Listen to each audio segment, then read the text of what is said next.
I'm a saxophonist, and I love music, and I love to make music. The time when I was young, I got the opportunity to listen to a saxophonist called Kenny G.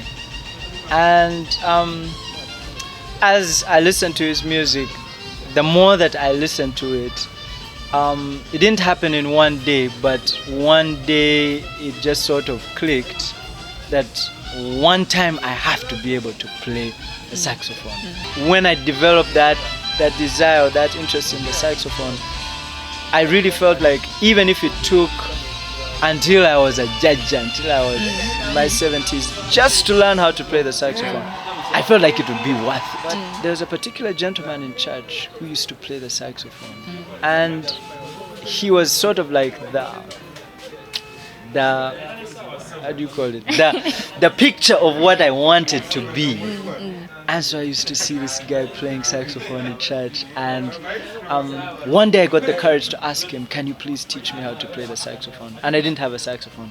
And he said, you have to get a saxophone. So I went running to my parents and I said, please buy me a saxophone. This guy is willing to teach. And my parents were like, do you know how much a saxophone costs? And of course, it was very expensive, and I remember my parents saying, we would love to buy you a saxophone, but we can't afford it. But I'll never forget what my mother told me. My mother said, we as your parents may not be able to give you a saxophone, but talk to your Father in heaven. Is there anything that is impossible for him? No. Well, I didn't know at that time. But I took my mother's advice, and every day I started praying, God, I want a saxophone. God, give me a saxophone. God, give me a saxophone. Well, 2 years later, God gave me a flute. Now, a flute was good, and I was interested in wind instruments in general, so I started learning how to play the flute, and I also started learning how to play, I started playing in church as well. And 2 years after that, I got a clarinet. Yeah, clarinet was good. Though it wasn't what I really wanted. What you really wanted was a saxophone. Yes. But I started playing flute and clarinet in church. And 6 years after that, when I was now in university, that is when I finally got a saxophone. Ooh. The saxophone was given to me by the church that I was playing in, or that I was ministering in. And so were all the other instruments. And I guess my mother's story came, or my mother's advice came true, that your Father in heaven can give you all the instruments. All the instruments that I played before that sort of like prepared me to play the saxophone. So when I actually started playing saxophone, I had a head start.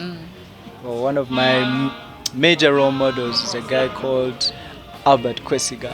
He plays keyboard. He's actually multi-instrumentalist. He plays guitar, he plays bass, he plays everything. He sings. Yeah, and he's one of the guys who has really inspired me. Music, like any other profession, is not something that happens or that, can be accomplished in one day. No one is established in one day. Whether it's in business, or in law, or in medicine, no one becomes great in a day. And that for some is a challenge, but to me actually is an encouragement, because it shows me, or it tells me that every day counts. And even the times or the seasons or the years when you may not necessarily be on the top, they count.